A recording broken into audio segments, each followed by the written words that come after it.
ডেঙ্গুতে আক্রান্ত হয়ে দেশে আরও দুজনের মৃত্যু হয়েছে। স্বাস্থ্য অধিদপ্তর জানিয়েছে, এ নিয়ে চলতি বছর আজ পর্যন্ত ৫৪ জনের মৃত্যু হয়েছে ডেঙ্গুতে।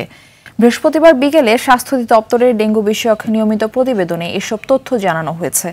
এ সময় নতুন করে ৩৩৭ জন হাসপাতালে ভর্তি হয়েছে।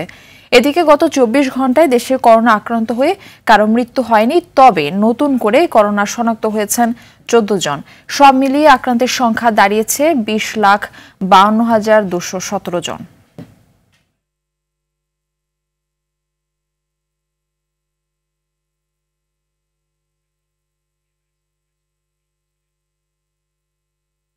এই মুহূর্তে রাজধানীর মহাখালীর ডিএনসিসি হাসপাতাল থেকে আমাদের সঙ্গে সরাসরি যুক্ত হচ্ছেন সহকর্মী সাদিয়া কানিজ। সাদিয়া, ডেঙ্গুতে দুজনের মৃত্যু হয়েছে এবং করোনায় নতুন করে কেউ মৃত্যুবরণ না করলেও আক্রান্তের সংখ্যা আশঙ্কাজনক। তো সব মিলিয়ে ডাক্তাররা কি বলছেন, বিস্তারিত জানাবেন।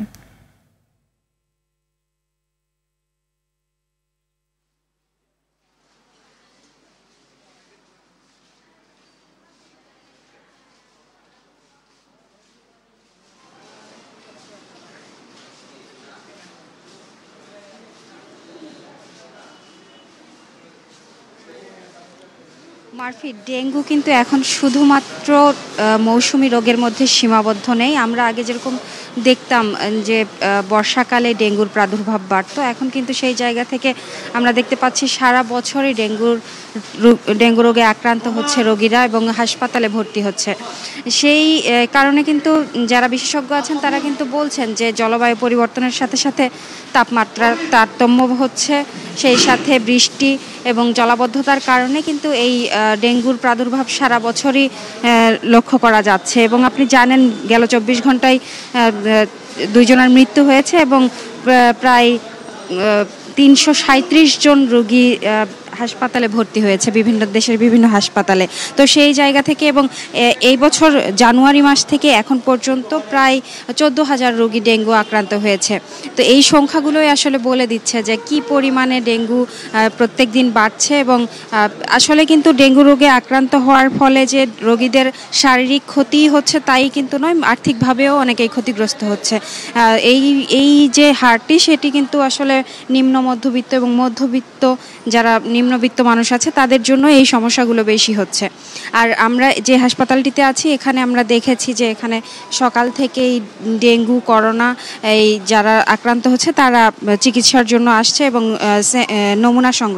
নমুনা পরীক্ষার জন্য আসছে। তো এখানে যারা ভর্তি আছে তারা আসলে প্রচণ্ড জ্বর এবং শরীরে ব্যথা নিয়ে ভর্তি হয়েছে এবং হাসপাতালে যারা ভর্তি আছে তারা কিন্তু বলছে দ্রুতই তাদের প্লাটিলেট নেমে যাচ্ছে। তো রোগীরা আসলে অসম্ভব কষ্ট ভোগ করছে এই ডেঙ্গু আক্রান্ত হয়ে। আর আপনাকে একটু বিষয় জানিয়ে রাখি, দেশে কিন্তু করোনার প্রাদুর্ভাবও বাড়ছে। আমরা দেখতে পাচ্ছি যে পেছনেই যারা রোগীরা আছেন তারা কিন্তু করোনা নমুনা পরীক্ষার জন্য এসেছে। এবং আপনাকে একটু জানিয়ে রাখি, করোনা আক্রান্ত হয়ে এবার কিন্তু ২৪ ঘন্টায় ১৪ জন আক্রান্ত হয়েছে এবং এই জানুয়ারি মাস থেকে এখন পর্যন্ত ৬৭২ জন রোগী করোনা আক্রান্ত হয়েছে। তো আসলে করোনা এবং ডেঙ্গু দুটি আসলে সমানতালে বাড়ছে। তো সেই জায়গা থেকে ডাক্তার যারা আছেন, চিকিৎসক যারা আছেন তারা সতর্ক থাকতে বলছেন এবং বেশি বেশি করে লিকুইড খাবার খাওয়ার পরামর্শ দিচ্ছেন। তো মারফি, এই ছিল আমার কাছে ডিএনসিসি হাসপাতাল থেকে সর্বশেষ। সাদিয়া কানিজ, আপনাকে অসংখ্য ধন্যবাদ আমাদের সঙ্গে যুক্ত হওয়ার জন্য।